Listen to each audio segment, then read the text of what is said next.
Many years ago, we Rotarians made a promise to the children of the world to rid our planet of the scourge of polio. We keep our promises, and the eradication of polio remains Rotary's highest priority. In order to cross the finish line, we need to remain vigilant. As Rotarians, we need to continue to educate ourselves, our fellow members, and the public on the devastating effects of this virus on children and their families. It's my pleasure to share a special preview of Rotary's documentary, Drop to Zero. It's an in-depth look at the historic effort to eradicate polio. I know you'll find this film as meaningful as I do. Let's take a look.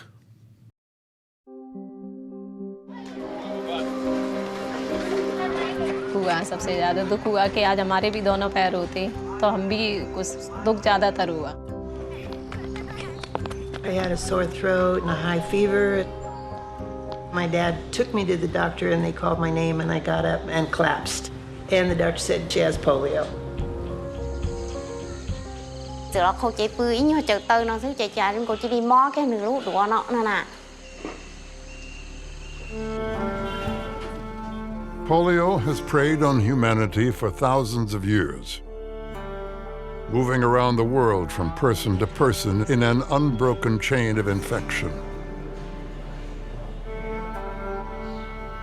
In the early 1950s, there was a particularly intense outbreak in the United States that crippled nearly 60,000 people. It was really frightening because there was no vaccine and you never knew who was going to get polio. Everybody knew somebody who had the disease. It's been described as the AIDS of the time. And in the past, precautions are taken to prevent gatherings of youngsters. Parents wouldn't let their children go swimming. Movie theaters were closed. People were kept inside. Nobody knew what was happening. What we know today is that polio is spread by contact with contaminated food, water, or human waste. When the virus multiplies in the intestines, many children will only suffer from mild flu-like symptoms. But in 1 in 200 cases, it travels to the spine, attacking nerve cells that control the muscles in the arms and legs, leaving the victim paralyzed. In the worst cases, the victim dies, unable to breathe or swallow.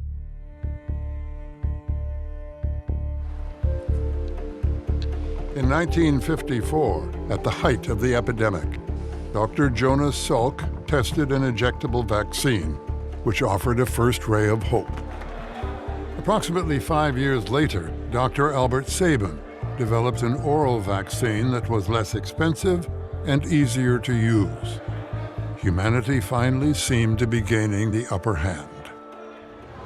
And Rotary will continue to supply volunteers, raise funds, and act as the program's global advocate. There were many skeptics. The sheer magnitude of vaccinating between 250 million and 400 million children every year, it's mind-boggling. It's the largest global health initiative in history, involving more people on the planet than any other initiative. As the global program closes in on the goal of eradicating polio, all the stakes get higher. They'll say, we made a promise to the children of the world, and we haven't delivered yet, and we won't stop until we do.